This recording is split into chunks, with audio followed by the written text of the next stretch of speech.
Hello everyone, my name is Simran Chaudhary and welcome to all about agriculture. आज हम लोग soil science का एक नया टॉपिक करने वाले हैं जो कि है वेदरिंग। अभी तक हमने क्या पढ़ा था? तो सबसे पहले हमने सॉइल साइंस में पढ़ा था कि सॉइल होता क्या है, उसका क्या क्या प्रॉपर्टीज होती हैं, उसके कुछ हमने फिजिकल प्रॉपर्टीज पढ़ी। अब हम आगे देखेंगे कि सॉइल का फॉर्मेशन कैसे होता है। मतलब हमने छोटी क्लासेस में पढ़ा है कि वेदरिंग होता है, मतलब रॉक्स जो है मिलियन बिलियन ईयर्स के प्रोसेस के बाद हमारा रॉक जो है वो टूटता है और फिर उसके बाद वो सॉइल में कन्वर्ट होता है। बट इसको हम आगे अब डिटेल में पढ़ेंगे। तो इस लेक्चर में हम कवर करेंगे कि वेदरिंग क्या है, कैसे हमारा जो रॉक है या मिनरल्स हैं वो टूटते हैं रिकॉलिथ में। रिकॉलिथ मतलब कि जो अनकॉन्सोलिडिफाइड पार्टिकल्स होते हैं, रेसिड्यूज होते हैं, जिससे हमारा आगे जाके सॉइल बनता है, उसको हम रिगोलिथ कहते हैं। सेकेंड मतलब कहते हैं ना, एक प्राइमरी फेज जो होता है, इंटरफेस कह सकते हैं, वो होता है हमारा रिगोलिथ। इस लेक्चर में ये कवर करेंगे वेदरिंग। नेक्स्ट लेक्चर में हम पढ़ेंगे कि अब जब रिगोलिथ बन गया उसके बाद सॉइल का फॉर्मेशन कैसे होता है, उसमें क्या क्या फैक्टर्स जो है इन्वॉल्व है ये। उसके बाद नेक्स्ट हम पढ़ेंगे कि फिर सॉइल, इंडिया में कितने टाइप की सॉइल है, उनकी क्या क्या प्रॉपर्टीज है और कौन सी हमारी क्रॉप कौन सी सॉइल में उगती है। उसके बाद हम फिर फिजिकल हमने प्रॉपर्टी कर ही लिया, फिर हम केमिकल प्रॉपर्टी करेंगे एंड फर्दरमोर। तो आज स्टार्ट करते हैं हम लोग अपना वेदरिंग। अब वेदरिंग होता क्या है? तो वेदरिंग जो है वो डिसइंटीग्रेशन एंड डिकम्पोजिशन होता है रॉक्स और मिनरल्स का कुछ एजेंट्स के द्वारा, जो कि फिजिकल, केमिकल और बायोलॉजिकल तीनों हो सकते हैं, जिसकी वजह से हमारा रिगोलिथ बनता है जो फर्दर कन्वर्ट हो जाता है हमारा सॉइल में। या हम कह सकते हैं इसमें हमारा डिकम्पोजिशन और डिसइंटीग्रेशन होता है रॉक्स का, विच फॉर्म्स द सॉइल। अब किसके द्वारा? तो कुछ एजेंट्स। वो कौन कौन से एजेंट्स हैं? Physical agents, chemical agent and biological agent. जो फिजिकल एजेंट है वो डिसइंटीग्रेशन करता है, जो केमिकल है वो डिकम्पोजिशन करता है। डिसइंटीग्रेशन मतलब छोटे छोटे फ्रेगमेंट्स में तोड़ना, डिकम्पोजिशन करता है एकदम प्रॉपर, और जो बायोलॉजिकल है उसमें डिसइंटीग्रेशन और डिकम्पोजिशन दोनों होता है। ठीक है, तो अभी हम स्टार्ट करते हैं पहले फिजिकल एजेंट्स। तो ये इनके कुछ एजेंट्स है। सबसे पहले है, जैसे फिजिकल के अंडर आता है फिजिकल कंडीशन ऑफ रॉक। आपका जो रॉक है उसकी फिजिकल कंडीशन क्या है? Physical condition in the sense उसका टेक्सचर कैसा है, उसका स्ट्रक्चर कैसा है, वो रॉक प्राइमरी है, सेकेंडरी है, इग्नीशियस है, मेटाफोरिक है, किस टाइप की है, उस पर बहुत डिपेंड करता है कि आपका एजेंट का वर्क कैसे होगा, उसका डिसइंटीग्रेशन कितने रेट, उसका रेट कैसा होगा। जैसे अगर आपकी रॉक है वो काफी हार्ड है, बिल्कुल भी पोरस नहीं है, ठीक है, तो उसमें जो आपका डिसइंटीग्रेशन है वो थोड़ा टाइम कंज्यूमिंग हो जाएगा और उसको टाइम लग जाएगा उस प्रोसेस को होने में, उसको कन्वर्जन सॉइल में या फ्रेगमेंट्स में कन्वर्ज होने में ज्यादा टाइम लगेगा। वहीं अगर आपका रॉक जो है काफी सॉफ्ट है या फिर काफी ज्यादा होल्स है उसमें, पोरस है काफी वो रॉक, तो उसका डिसइंटीग्रेशन और डिकम्पोजिशन बाकी फैक्टर्स के द्वारा ज्यादा जल्दी हो जाएगा, टाइम भी कंज्यूमिंग कम होगा और आपका जो एनर्जी कंजम्पशन है वो भी कम होगा। ठीक है, तो फिजिकल कंडीशन जो रॉक की है इस पे डिपेंड करता है कि आपका क्या रेट होगा डिसइंटीग्रेशन और डिकम्पोजिशन का। नेक्स्ट है आपका चेंज इन टेम्परेचर। अब हमने अभी प्रीवियस क्लासेस में और पहले भी पढ़ा हुआ है कि टेम्परेचर का जो इंक्रीज डिक्रीज है उससे बहुत सारी प्रोसेस जो है उनका रेट काफी इफेक्ट करता है। जैसे हमने डिकम्पोजिशन पढ़ा था जब ह्यूमस और लेटर का पढ़ा था, तो उसमें पढ़ा था कि अगर टेम्परेचर ज्यादा होता है तो डिकम्पोजिशन उतना ही ज्यादा हो जाता है, और वही टेम्परेचर कम होगा तो डिकम्पोजिशन होने में काफी टाइम लगेगा। अब जैसे ये मान लीजिए आपकी रॉक है, ठीक है, रॉक का कोई शेप नहीं होता, इसका भी कोई शेप नहीं है। अब रॉक में क्या होता है, मान लो थोड़े बहुत पोर्स है, ठीक है। अब जैसे टेम्परेचर बढ़ता है, जैसे कि आपका डेजर्ट एरिया में है या फिर कोई मतलब रिवर या ओशन के आसपास का जहाँ पे ये रॉक्स वगैरह होंगे, या अगर हम डेजर्ट का लेते हैं तो इसमें दिन के टाइम बहुत तगड़ा हाई टेम्परेचर होता है। तो टेम्परेचर जब बहुत ज्यादा हाई होता है तो रॉक्स जो है ना, कोई सी पार्टिकल की नेचर ही होता है, जब टेम्परेचर हाई होता है तो उसके मॉलिक्यूल्स जो है वो अपने आप को लूज करके फ्रीली मूव होने की, एक दूसरे से दूर होने की कोशिश करते हैं।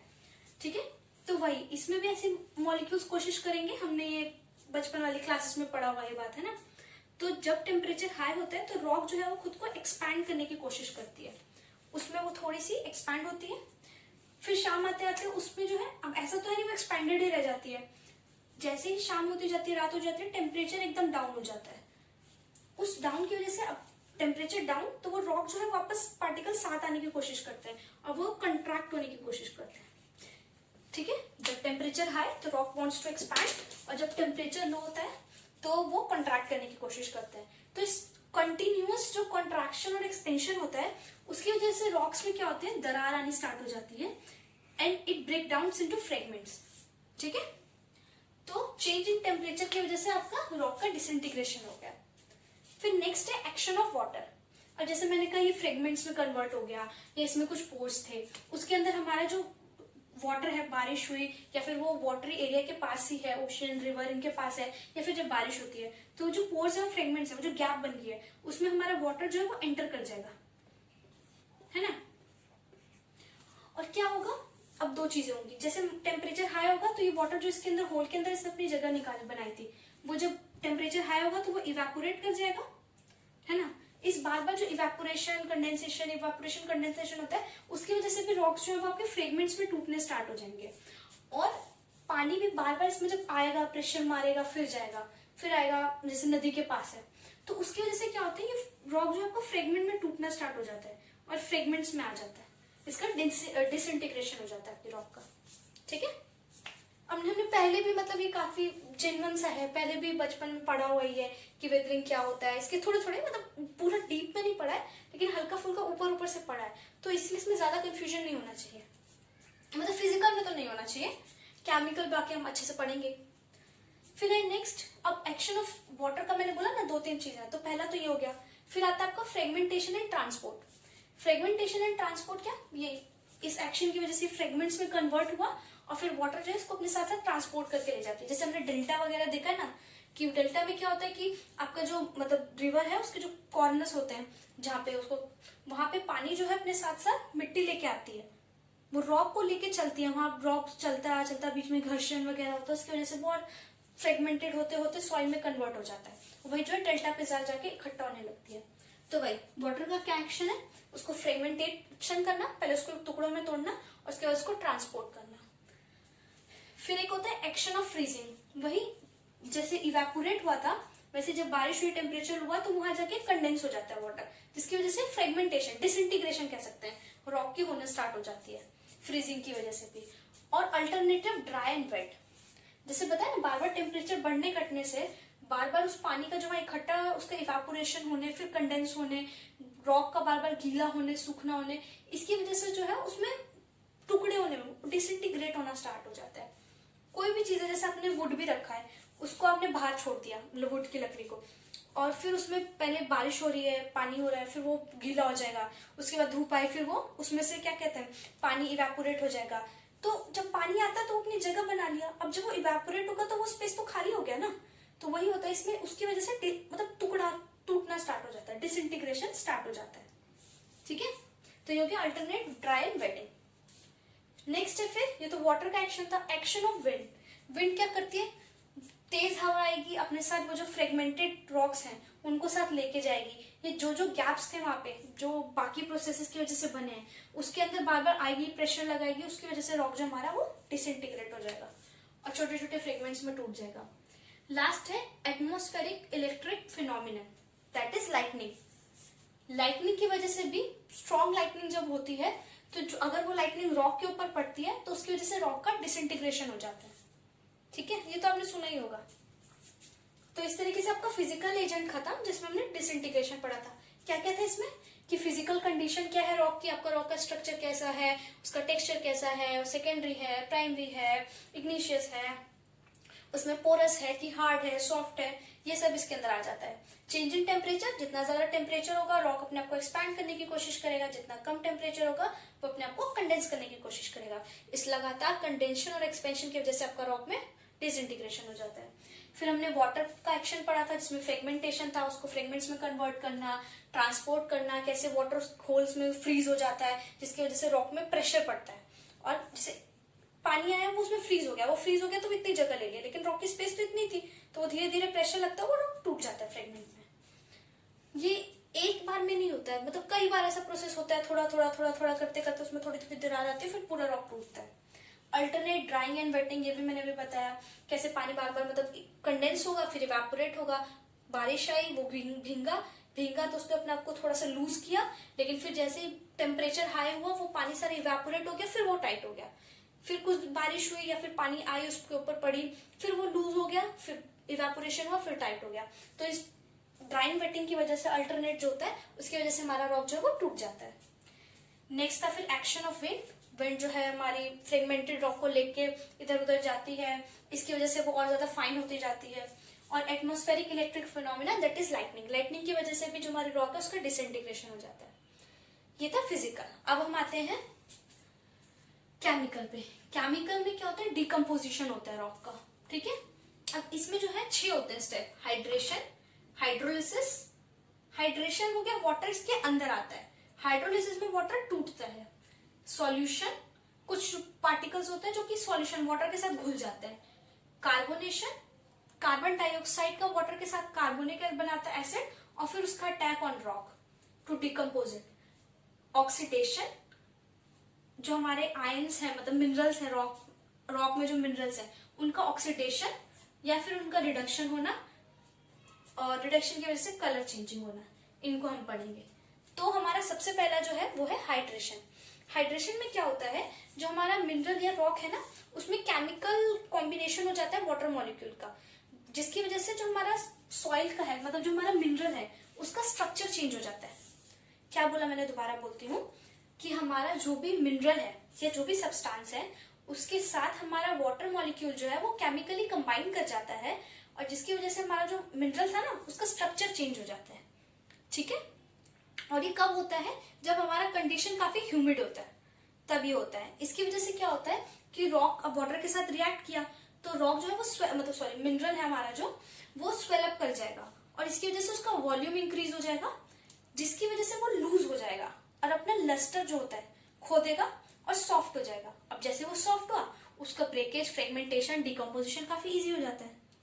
मैं दोबारा बोलती हूँ, हाइड्रेशन में क्या हुआ, जैसे हमारा ये था एल्यूमिनियम ऑक्साइड, ठीक है, ये एक मिनरल था, ये वाटर के साथ केमिकली कंबाइन किया, एक न्यू स्ट्रक्चर बनाया इसने, स्ट्रक्चर डैश, जो पहले स्ट्रक्चर था उससे स्ट्रक्चर चेंज है, न्यू स्ट्रक्चर बनाया।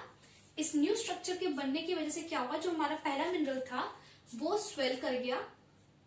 पहले अगर वो ऐसे था तो वो ऐसे ऐसे इतना बड़ा हो गया, स्वेल हो गया, जिसकी वजह से उसका वॉल्यूम जो है वो इंक्रीज हो गया। और क्योंकि वो वॉल्यूम इंक्रीज हो गया उसका और स्ट्रक्चर चेंज हो गया, इसकी वजह से उस मिनरल ने अपना लस्टर जो है वो खो दिया और वो पहले से काफी सॉफ्ट हो गया। सॉफ्ट होने की वजह से उसमें डिकम्पोजिशन हो गया, ठीक है। नोट्स में ही लिखा हुआ है पर अभी समझने के लिए, ठीक है। जैसे एग्जांपल के लिए मैंने लिया Al2O3, मेनली ये जो है एल्यूमिनियम हो गया, एल्यूमिनियम ऑक्साइड, या फिर आपका आयरन का जो ऑक्साइड होता है या जिप्सम होता है, उन सब में ये सब होता है, ठीक है। मेनली देखा जाता है हाइड्रेशन। तो वही वाटर के साथ रिएक्ट किया, एक न्यू स्ट्रक्चर बनाया, इस न्यू स्ट्रक्चर के बनने की वजह से उस मिनरल का जो है साइज स्वेलअप हुआ, वॉल्यूम बढ़ गया और उसका अपना लस्टर खोते हैं वो काफी सॉफ्ट हो गया, जिसकी वजह से उसका डिकम्पोजिशन काफी इजी हो गया। नेक्स्ट है हमारा हाइड्रोलिसिस। हाइड्रोलिसिस में क्या होता है, जो वाटर है ना उसका डिकम्पोजिशन हो जाता है, सॉरी डिसोसिएशन हो जाता है, डिसोसिएशन हो जाता है, और वो जो है H+, मैं यहां लिखती हूँ, ठीक है, वो वाटर जो है आपका वो H+ और OH- में डिसोसिएट हो जाता है, टूट जाता है। उसके बाद ये दोनों जो है जो टूटे वो जाके हमारा जो मिनरल है उसके साथ कंबाइन हो जाते हैं, और उसके जो स्ट्रक्चर जो है उसमें चेंजेस लाएंगे। चेंजेस किस टाइप के लाएंगे, उसमें एक्सचेंज होगा, डिकम्पोजिशन होगा, क्रिस्टलाइन जो स्ट्रक्चर था उसका मतलब उसमें एक्सचेंजेस, डिकम्पोजिशन स्टार्ट होने लगेगा और न्यू कंपाउंड्स फॉर्म होंगे। जैसे इसमें क्या था, स्ट्रक्चर चेंज हुआ था, कंपाउंड नया नहीं बना था, एल्यूमिनियम ऑक्साइड ही था, बस उसका स्ट्रक्चर चेंज हो गया, पहले वो इतना था तो वो इतना हो गया, या पहले वो कुछ मतलब पहले वो स्फेरिकल शेप का था वो क्यूबॉइडल शेप का हो गया। जैसे प्रिज्म शेप था, ब्लॉक शेप था, हमने पिछली क्लास में पढ़ा था, मतलब इससे पहले की उसमें पढ़ा था ना, स्ट्रक्चर्स अलग अलग, तो उस टाइप का इसका स्ट्रक्चर चेंज हुआ, पर कंपाउंड वही है। वही हाइड्रोलिसिस में कंपाउंड ही चेंज हो जाएगा, उसमें एक्सचेंज होगा, क्रिस्टल का डिकम्पोजिशन होगा, और उसकी वजह से हमारा जो कंपाउंड है वो एक नया कंपाउंड बन जाएगा। ये मेनली सिलिकेट मिनरल्स में देखने को मिलता है, ठीक है। जैसे कि हमारा ये है HAlSi3O8, ये जब वाटर के साथ रिएक्ट किया ये मिनरल, तो इसमें देखो क्या हो, जैसे ये वाटर के साथ रिएक्ट, पहले रिएक्ट कैसे किया होगा, ये मिनरल था, वाटर आया, उसने अपने आप को डिसोसिएट कर लिया H+ आयन और OH- आयन में। उसके बाद वो इस मिनरल के साथ रिएक्ट किया और उसने एक्सचेंज किया, डिकम्पोजिशन किया इस क्रिस्टल का और नए कंपाउंड्स बनाए, that is Al2O3 dot 3H2O, एक न्यू कंपाउंड, कंपाउंड 1। देखो एक कंपाउंड था मेन, उससे दो कंपाउंड बन गए, कंपाउंड 1 Al2O3 डॉट 3H2O और कंपाउंड 2 H2SiO3, ठीक है। और ये मेनली आपको सिलिकेट मिनरल्स जो होते हैं ना उसमें हाइड्रोलिसिस देखने मिलता है, ठीक है। दो हो गए इसकी प्रॉपर्टी। नेक्स्ट हमारा है सॉल्यूशन। अब सॉल्यूशन में क्या होता है, कुछ जो सब्सटेंस होते हैं ना जो हमारे मिनरल्स में प्रेजेंट होते हैं वो डायरेक्टली सॉल्युबल होते हैं वाटर में। तो वो क्या करता है, उसका जो वाटर का कंटिन्यूअस एक्शन होता है तो उसकी वजह से वो जो सॉल्युबल सब्सटेंस है वो वाटर के साथ रिमूव हो जाता है और हमारा जो रॉक है उसमें वो नहीं रहता है, जिसकी वजह से रॉक्स में होल्स हो जाते हैं और उसका सरफेस रफ हो जाता है और इसलिए उसमें डिकम्पोजिशन जो है वो काफी इजिली हो जाता है। होता क्या है, मतलब ये आपका जैसे इसको यहाँ में ऐसे बंद किया, ये आपका रॉक था, ठीक है। अब इसमें कुछ सब्सटेंस जैसे मान लो यहाँ तक का ये जो सब्सटेंस है जो मैंने शेडेड किया है ये सॉल्युबल पार्टिकल है। तो जैसे वाटर का लगातार इफेक्ट होगा, थोड़ा पानी इसको लेके जाएगा, फिर वाटर आएगा, थोड़ा करके लेते जाएगा, ऐसे करते करते ये पार्टिकल जो था जो रॉक में था यहाँ तक वो जो है वाटर के साथ डिजोल्व होके चला जाएगा। आपके रॉक जो था उस मिनरल या रॉक उसमें यहाँ पे होल बन गया ना, तो आपका ये क्या हो गया, यहाँ पे होल बन गया, इसका सरफेस रफ हो गया। अब इसमें डिकम्पोजिशन जो है वो काफी इजिली हो जाएगा, ठीक है।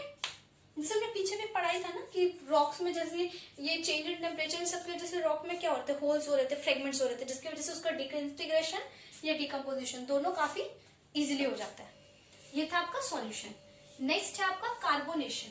अब कार्बोनेशन में क्या होता है कि आपका जो CO2 है वो डिसॉल्व होता है वाटर के साथ, ठीक है, और फॉर्म करता है कंपाउंड जिसको हम कहते हैं कार्बोनिक एसिड H2CO3। आपका कार्बन डाइऑक्साइड वाटर के साथ रिएक्ट किया, कार्बोनिक एसिड बनाया। ये कार्बोनिक एसिड जो है ये अटैक करता है आपके रॉक मिनरल जो भी वहां प्रेजेंट है उस पे और उसका डिसइंटीग्रेशन कर देता है, ठीक है। जैसे वो रॉक के कांटेक्ट में आएगा तो वो उसको जो है डिसइंटीग्रेट कर देगा या कह सकते हैं डिकम्पोज कर देगा, ठीक है। नेक्स्ट है आपका oxidation. Oxidation forms hydrated oxides. Oxidation क्या होता है, ये एक प्रोसेस है जिसमें एडिशन और कॉम्बिनेशन होता है ऑक्सीजन का मिनरल या रॉक में, ठीक है। जो कि उस टाइम वो कैसे होता है, तो वो जो प्रेजेंट होंगे वाटर, सॉइल वाटर के अंदर प्रेजेंट होंगे, जो एटमॉस्फेयर में आपका मिनरल प्रेजेंट है उसमें ऑक्सीजन का कॉम्बिनेशन या एडिशन ही ऑक्सीडेशन है। ऑक्सीडेशन क्या होता है, ये कब होता है, तो जब एटमॉस्फेयर में मॉइस्चर या फिर ज्यादा एक्सेस में ऑक्सीजन प्रेजेंट होता है ना, तब मेनली ऑक्सीजन का प्रेजेंट होगा जब मॉइस्चर होगा। तो जब आपके एटमॉस्फेयर में ये जो कंडीशन में वो आपका मिनरल या रॉक प्रेजेंट है वहां पे आपका मॉइस्चर कंटेंट ज्यादा हो जाएगा, तब आपका ऑक्सीडेशन होगा। ऑक्सीडेशन क्या होगा, तो एडिशन और combination of water sorry oxygen with minerals, इसकी वजह से आपके हाइड्रेटेड आयंस बनते हैं, ठीक है, हाइड्रेटेड ऑक्साइड्स बनते हैं, सॉरी। जैसे कि आपका आयरन का एग्जांपल ले लिया, FeO प्रेजेंट होगा। अब मैंने क्या बोला मैं दोबारा बताती हूँ, एडिशन और combination of oxygen with mineral और rock present there is known as oxidation when it occurs when the atmosphere is having moisture, okay। Next है रिडक्शन। रिवर्सल ऑफ ऑक्सीडेशन भी कह सकते हैं, यानी रिमूवल ऑफ ऑक्सीजन, है ना, ये हो गया आपका रिडक्शन। रिडक्शन की वजह से आपका सॉइल का कलर चेंज हो जाता है, वो ग्रे, ब्लू या ग्रीन कलर में कन्वर्ट हो जाता है आपका जो नॉर्मल सॉइल है। क्यों होता है ऐसा, क्योंकि आपका जो फेरिक आयन प्रेजेंट होगा उस टाइम उस रॉक या मिनरल में वो फेरस में कन्वर्ट हो जाएगा, ठीक है। आपका फेरिक आयरन जो है वो फेरस आयरन में कन्वर्ट हो जाएगा रिडक्शन की वजह से, ठीक है। ये कब होता है, जब लॉगिंग हो जाती है, जो वाटर लॉगिंग होती है ना, मतलब जहां पे भी आपका ये आयरन प्रेजेंट होगा फेरिक आयरन, जब वहां पे वाटर लॉगिंग होगी तो वहां पे उसका रिडक्शन हो जाएगा, यानी उसमें से ऑक्सीजन का रिमूवल हो जाएगा और वो फेरस आयरन में कन्वर्ट हो जाएगा। इसके साथ साथ आपका जो रॉक है, मिनरल है, उसका कलर भी चेंज हो जाएगा, ठीक है। ये हो गया आपका केमिकल डिकम्पोजिशन।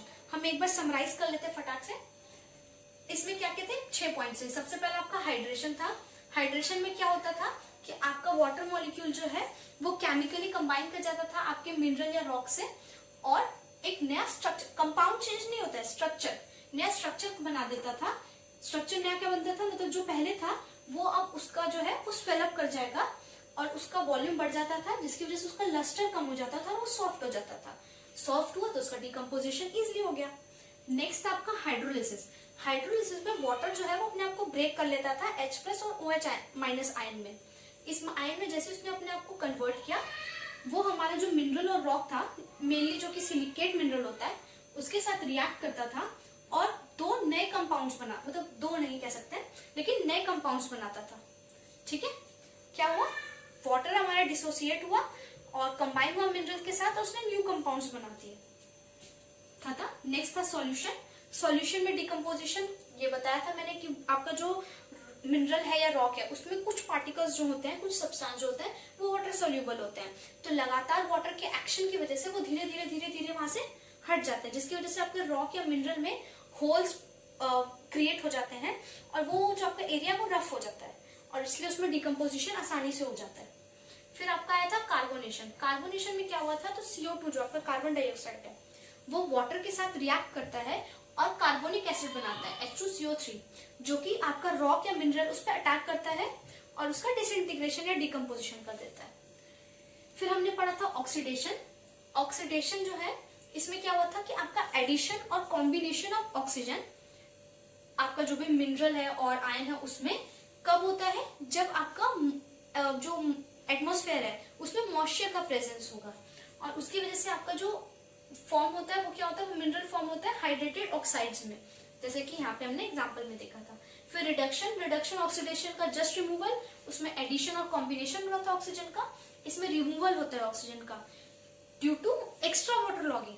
देखो क्या आयरनी है कि ऑक्सीडेशन जो है वो कब हो रहा था, जब मॉइस्चर का प्रेजेंस हो रहा था, काफी एक्टिव अमाउंट में मॉइस्चर का प्रेजेंस हो रहा था, तब आपका ऑक्सीजन था। वहीं अगर वो प्रेजेंस काफी ज्यादा हो जाता है और वाटर लॉगिंग हो जाती है तो फिर आपका रिडक्शन हो जाता है, रिमूवल हो जाता है ऑक्सीजन का, और इसकी वजह से क्या होता है, आपका सॉइल का स्ट्रक्चर चेंज हो जाएगा, ब्लूइश, ग्रेइश या ग्रीनिश कलर में हो जाएगा। क्यों, क्योंकि वहां पे जो आपका आयरन है, फेरिक आयरन, वो फेरस आयरन में कन्वर्ट हो जाता है। ये खत्म हुआ आपका केमिकल डिकम्पोजिशन। ठीक है, फिजिकल जिसमें डिसइंटीग्रेशन पढ़ा था, केमिकल जिसमें हमने डिकम्पोजिशन पढ़ा, अब हम पढ़ेंगे बायोलॉजिकल जिसमें डिसइंटीग्रेशन और डिकम्पोजिशन दोनों होता है। क्यों, क्योंकि बायोलॉजिकल एजेंट्स में क्या होता है, इसमें मेनली हमारी लाइफ इन्वॉल्व होती है। बायोलॉजिकल का मतलब ये लाइफ, ठीक है, ये इन्वॉल्व होती है और इसको इन्वायरमेंट हमारा कंट्रोल कर रहा है एक तरीके से। इसमें सबसे पहले आते हैं हमारे मैन और एनिमल्स। मैन का क्या है कि उसने रास्ता बनाने का सोचा, लेकिन पथरीला है वो जगह, एरिया, वहां रॉक्स है, बहुत सारे मिनरल्स हैं, तो उसने उसको तोड़ना स्टार्ट किया, उसको फ्रेगमेंट्स में तोड़ा, उसके बाद उसके एकदम छोटे छोटे फ्रेगमेंट्स बना के उसको कन्वर्ट किया। तो वो रॉक जिसको रिकॉलिथ बनने में या फ्रेगमेंटेड बनने में फिजिकल एजेंट, केमिकल एजेंट कई साल लगा रहे थे, उसको मैन ने कुछ ही महीनों में या दिनों में या साल में कर दिया, जिसको कई टाइम लगा रहे थे, बहुत लंबा टाइम लगा रहे थे। तो उसने उस रिएक्शन के रेट को काफी चेंज किया। सिमिलरली एनिमल्स भी वैसे करते हैं। फिर आपका हायर प्लांट्स एंड रूट्स, जो आपके हायर प्लांट्स हैं उनके रूट्स जो है, जैसे हमने पढ़ा था ना पायो का, जिनके पास थी 11th-12th में, उसमें एक स्ट्रक्चर पढ़ा था कि कैसे कहीं पे पहले लाइफ फॉर्म कैसे होता है, फॉरेस्ट कैसे बनता है। तो उसमें हमने देखा था कि रॉक होगा, उसमें पहले ब्रायोफाइलम आया था, फिर वो धीरे धीरे अपने रूट्स निकालता है। तो रूट्स को क्या करता है, जैसे ये रॉक थी आपकी, उस पर आपका वो प्लांट उगना स्टार्ट हुआ जैसे, तो उसके रूट धीरे धीरे रॉक में पेनिट्रेट करना स्टार्ट करते हैं। ठीक है, प्रेशर लगाते हैं और अंदर अंदर अंदर पेनिट्रेट करना चाहते हैं। इसकी वजह से आपका रॉक जो है फ्रेगमेंट्स में टूट जाता है। तो अगेन हायर रूट्स और प्लांट्स ने, हायर प्लांट्स और उनके रूट्स ने आपका जो डिकम्पोजिशन और डिसइंटीग्रेशन था उसके रेट को अल्टर किया। माइक्रो ऑर्गेनिज्म डिकम्पोजिशन करने में हेल्प करता है, तो हम हमेशा से ही पढ़ते आ रहे हैं। खत्म। तो वेदरिंग आपका खत्म हो गया। ठीक है, इसमें हमने क्या पढ़ा, हमने वेदरिंग में पढ़ा कि क्या होता है वेदरिंग, जिसमें हम डिसइंटीग्रेशन और डिकम्पोजिशन करते हैं रॉक्स और मिनरल्स का फिजिकल, केमिकल और बायोलॉजिकल एजेंट्स की हेल्प से, और हमारा रिगोलिथ बनता है जो आगे फर्दर रॉक बन जाता है, सॉरी सॉइल बन जाता है, हो जाता है कल इधर उधर, वो बन जाता है। और फिर हमने पढ़ा पूरा डिटेल में फिजिकल के फैक्टर्स क्या है, एजेंट क्या है, केमिकल के पढ़ा और बायोलॉजिकल का देखा। यहाँ तो इतना ही था, इसका PDF भी मैं आपको दे दूंगी। और नेक्स्ट लेक्चर में हम अब देखेंगे सॉइल फॉर्मेशन कैसे होता है। Thanks for watching.